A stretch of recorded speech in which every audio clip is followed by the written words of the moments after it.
I want to start off by saying that I live in a small town with a population of about 2,000 people. I live in a subdivision in the plains that's about 30 minutes away outside of town. Nothing happens here. There's no homeless people, no drug problems, and it's about as old and boring as it gets, other than about a year ago when we had this man kill his own daughter and then himself. It happened right in our town park late at night. But that's not the story I'm telling you about.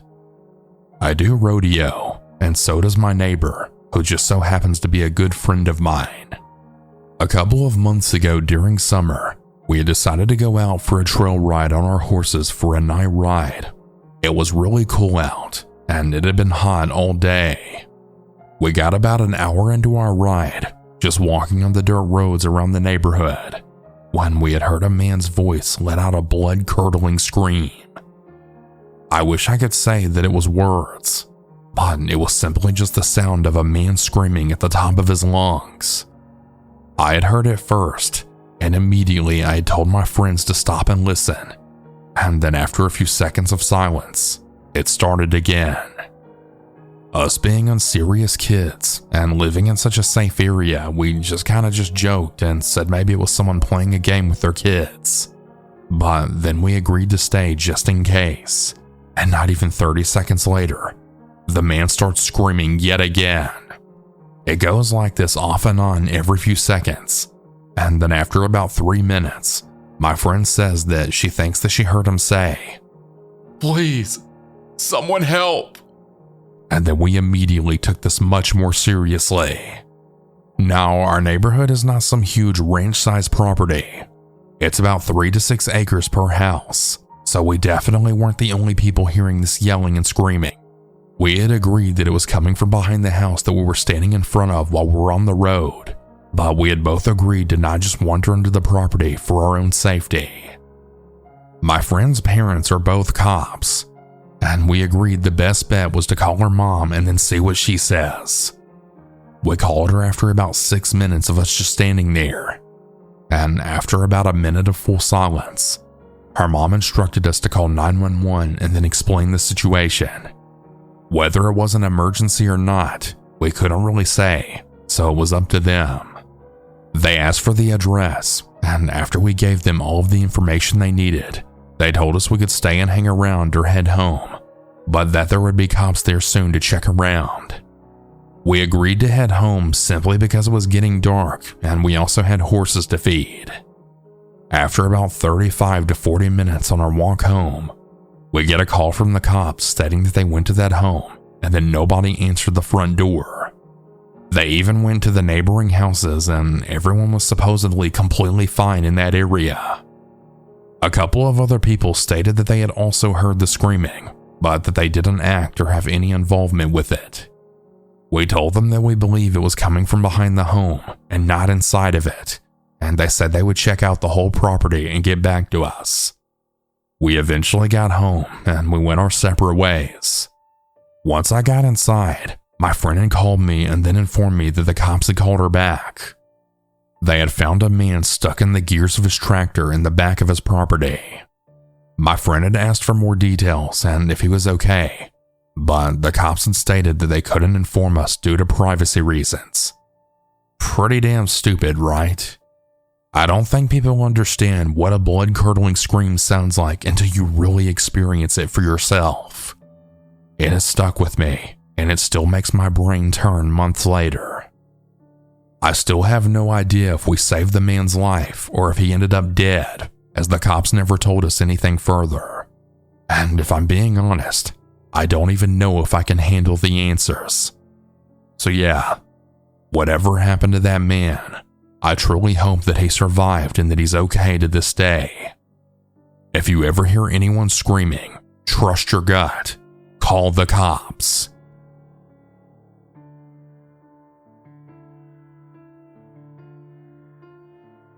When I was 16 years old, I lived in a small town called Lynchburg, out in Ohio. It was the type of town where everyone knew everyone, and there wasn't much to do. Unlike kids nowadays who have all access to all the entertainment, we would spend our days outside, finding ways to pass the time. One night, feeling adventurous, I decided to sneak out with my boyfriend for a late night drive to a back road called Stoned Road. Now, Stoned Road was a popular spot for teenagers to go hang out. Everyone would park on the side of the road, hang out, smoke weed, and just generally chat. It was located in a remote area with woods on both sides, and it was known for its dark, curvy roads. There weren't any houses on this road, so it wasn't a place that was frequently traveled after hours. It was getting late, and I was ready to go home. As we were driving back to town, we went around a sharp curve and we then saw something that sent shivers down our spines. On the right side of the road, in the middle of nowhere, there was a fire, and around 10 to 15 people with scary big masks were standing around it, dressed in all black. They were chanting something, but as soon as they saw us, they stopped dead in their tracks and stared back at us. Their heads followed us as we drove by, and it truly was a chilling experience. I told my boyfriend to step on the gas and get us the fuck out of there. We didn't see any other cars, and like I said, there weren't any houses around for miles. We were wondering how they got out there in the middle of nowhere, just wondering what they were doing. We were all discussing how freaky that whole situation was. We had actually debated whether to turn back and see if we could catch a glimpse of what they were doing. Eventually, I convinced my boyfriend to turn around and go back. Little did we know, it was a decision we would very soon regret. As we approached the spot where we saw the people in the masks, we noticed that they were nowhere to be seen. The fire was gone too. We were sure that we hadn't imagined it, but we couldn't explain how they had vanished into thin air. We drove a little further, thinking we had passed the spot, so we decided to turn back around. As we were discussing how crazy the whole thing was, my boyfriend suddenly slammed on the brakes.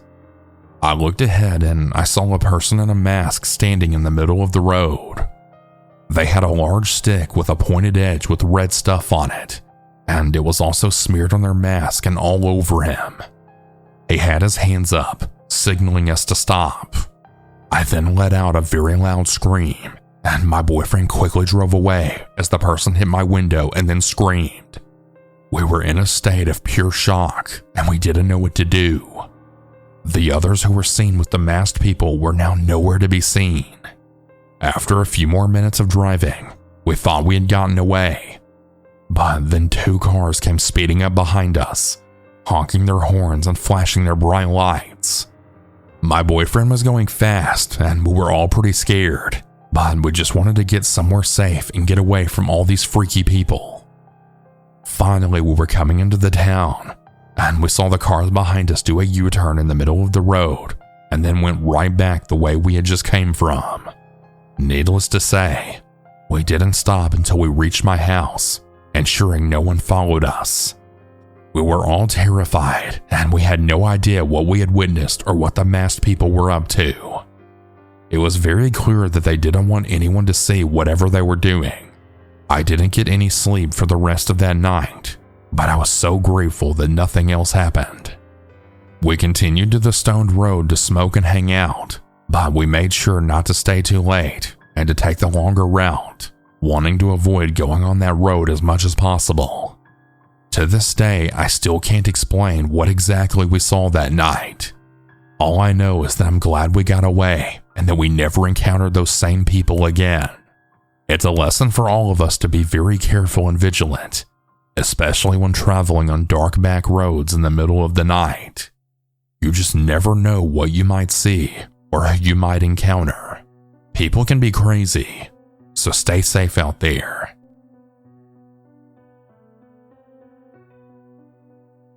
For some context, I live in a small suburb town outside of a mid-sized city in the Midwest. I live in the back of my neighborhood, so you have to take a few turns to get to my road, which is important for later on in the story. Across the road from my neighborhood is a road with a small gym, a few dollar stores, and a gas station. I also live with my parents as I'm still in high school. One night, I needed some things from the store, so I went across the road to the dollar store. As I was pulling into the parking lot, a truck with one of the hoods on the bed that make it look like a van had pulled in next to me. It was very old and beat up looking. A taller man around 45 got out of the car with a girl around 4 years old. I started walking around the aisles browsing and looking for what I needed. I started to notice that every aisle I went into, he would follow me into as well, with the little girl in the basket of the cart. He was constantly mumbling something under his breath, and he would only speak loudly when I'm guessing his daughter would talk. He would then yell at her to shut up. I really felt bad because she was only a child, and I didn't know why he was even yelling like that. I eventually went to check out of the store, and he then followed me to the checkout. I don't remember what he bought, but it wasn't a lot. He was at the register closer to the door to leave, and I was the one next to him, but farther away from the door. The whole time he was checking out, he was just staring at me up and down, still mumbling under his breath. I couldn't make out much, but I had heard something to the effect of, "She's really beautiful." I don't like to let people get away with being so weird, so I stared right back at him, and I then mumbled, "Yeah, you're a creep," under my breath, as I then walked past him and out the door. I got in my car and locked the doors before starting it. He soon came running out of the store, and he had left his cart in the parking lot. He didn't even buckle up his daughter before getting in the driver's seat. I just peeled the hell out of there and then hurried across the road to my neighborhood.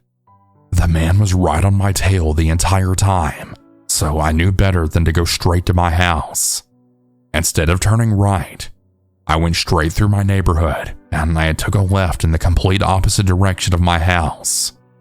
I did about 2 laps around the block before then I knew for sure that he was following me. I kept circling around my neighborhood while calling my mom to tell her what was happening. My mom is a very scary woman, and she stands up for her kids no matter what. Same with my dad. I had told them both what was happening over the phone. They told me to drive home and that they would be outside waiting. I drove straight home and then hurried out of my car to be right in between both parents. No joke, they were standing in the driveway with their pistols. The man did a loop around my cul-de-sac before then speeding the hell out of the neighborhood. I haven't seen him since, and I don't even think he lives in my neighborhood. Unfortunately though, it was way too dark to see his license plate number, so I was never able to get his official information. I'm glad I ended up being okay and getting away from whatever he had planned for me, but I still feel really bad for his poor kid. I really hope wherever she is that she's okay.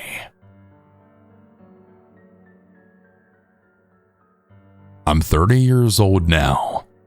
It's really crazy how you haven't thought about something for almost 20 years. An old school friend and I had recently reconnected, and he had brought this story up. And it was like the floodgates opened, and we sat there speaking about the events that had happened. Here it goes. It was a summer weekend in 2006. I'm from a small northeast town in the Midwest, so very Hallmark-like small. Everyone leaves their doors unlocked, and most people greet you with a big smile and a wave. I was hanging out with my 2 friends who we'll call Will and Aaron. Our moms were very close, so we all ended up striking up a very close relationship. I was the youngest of us, with Aaron being only a year older and Will being a few years older. Where I lived was a neighborhood about 2 or 3 miles from the school and recreation center. We typically would hang out at the rec center on the weekends to either get into pool or cool off inside, if we didn't have passes, that is. Our moms had left us at my house while they went out shopping. Honestly, it was a typical Saturday afternoon. So per usual, we decided to walk to the recreation center. Instead of the usual way through the woods in the neighborhood park, we decided to take the main road that went from outside my neighborhood and was a straight shot to the rec center. We all agreed that we could even stop at their houses, as it was on this road and we could get water if we needed to. To put into perspective, I was a very small boy at the time, being 90 pounds, and my friend Aaron was slightly taller and bigger built, and his brother Will was also tall for his age and very thin. We started on our walk and had actually made it past their house. We were at least a mile or so away from where we were headed at this point, when we then saw an old F-150 with a piece of plywood covering the back window, driving right past us very slowly. Not thinking anything of it since it's the main road, we kept walking and horsing around, shoving each other into trash cans and doing typical preteen boy stuff. That's when Will looked over his shoulder and looked back straight ahead and then said, "So it looks like he's back." We all stopped walking and we turned around. He then pulled up right in front of us, blocking the sidewalk, and a man then asked us if we wanted to ride the rest of the way. Aaron immediately laughed and then said, "No man, we're almost there, but thank you." The man, who was at least in his 40s, then opened his door and walked to the front of the truck at this point. We had started to get creeped out because he's now staring at us and he kept waving for us to walk to him. We walked behind the truck to get around, and he then screamed, "Boys, I'm gonna need you to come with me right now." At this point, the silent treatment wasn't working, so us being dumb young kids turned, and he had told us once again to get in his truck, but we just flipped him off. Of course, this had enraged him, and he ran to the back of his truck. As soon as he reached his tailgate, we booked it, not wanting to find out what he was getting. As we were running, we didn't hear any engine or anything following us, so I had looked over my shoulder, and I then saw him running behind us. I then screamed to my friends that he was coming and that he was running after us. We all then ran faster than we ever had before. We ran straight to the rec center and then booked it right outside of the gated pool. There was a hangout spot there with a lot of high schoolers, so we used that spot to hide and we crawled back there. Shaking and huffing, we watched the guy run right past the tree line, as I then felt my pants get wet and I realized I was so scared that I peed. I fought back the tears and we came up with the idea to try and make a break for it through the woods. We knew those woods better than anyone, as we used the trails to get to each other's houses and to the back of the schools and rec center. We ran like our lives depended on it straight to my house and locked every door and window. We then ran downstairs into the basement. None of us had cell phones, only a house phone that I forgot to grab when I ran downstairs. So I started slowly making my way to the kitchen where the basement door was attached to, and our phone was right by the connected living room. As soon as I turned the corner, I saw him in my backyard. Walking around, I had snatched the phone, hoping he didn't see me, and I then called my mom. Yeah, I called my mom instead of 911. My mom told me to calm down and that they're right around the corner. As soon as we heard the garage door open and my friend's mom's voice, we ran straight to them, telling them all about the guy and what had happened. So they ended up not believing us, saying that we were making up stories. About a few months went by, and we never saw the man again. That is, until school started back up. I was a safety patrol crossing guard for the school, and I remember a friend of mine came running into the school crying, saying that someone took a picture of them. Our assistant principal went straight outside to the area she was at, and one of the other crossing guards yelled that this guy was taking pictures of them, then pointing to an old beat-up F-150. The color in my face drained, as our assistant principal then told us to all go into the cafeteria. We did as we were asked, then we all went back into the building. There was a big announcement over the intercom, and it said for all of the students to stay inside until we get an all clear. A few of the teachers stayed with us, and we all heard sirens coming towards the school. It turns out, believe it or not, it was the same guy who had chased us during the summer, and he was apparently driving around the school taking pictures of children. The police and our principal were able to block him from leaving, and he was arrested. I honestly don't really know what happened after that. Neither me or my friends know what happened to the guy. But my friend told me that when the guy was caught, He heard that the man had 2 shovels, 2x4s, tarps, and he also had a machete in his trunk. And on top of that, he had hundreds of pictures of children on his phone. Looking back, I really can't believe how close we all were to becoming missing children, and to the sick man who terrorized my classmates at school and chased me and my friends. I really hope you ended up in jail and that you're never able to hurt another child ever again.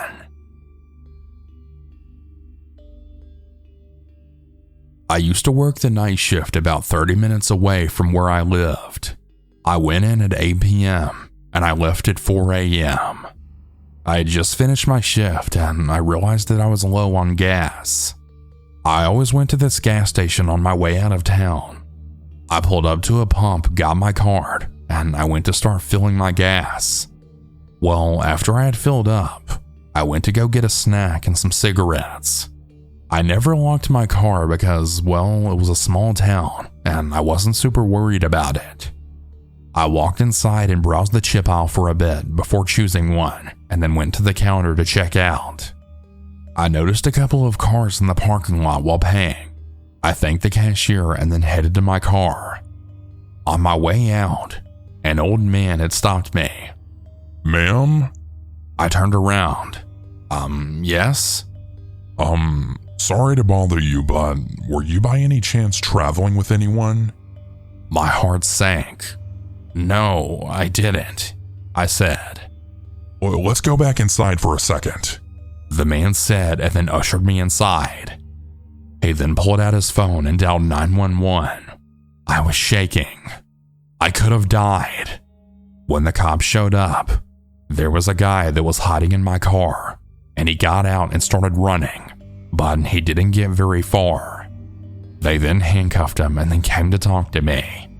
I gave them everything I could, but I didn't really know much about the stranger that was hiding in the back seat of my car. As it turns out, he was a registered sex offender, and he was also wanted for 2 counts of rape. I truly believe if that old man hadn't been there and had seen what he had seen and then told me, I myself could have been raped or killed. I want to give a big thank you to the old man that saved my life. I am forever in debt to you. Hey everyone, that's about it for today's stories. If you have your own story that you would like to send, you can send it in at southerncannibal.com, or you can email it at southerncannibalstories@gmail.com. I look forward to telling your story. Have a good night or good day, everyone. And remember to always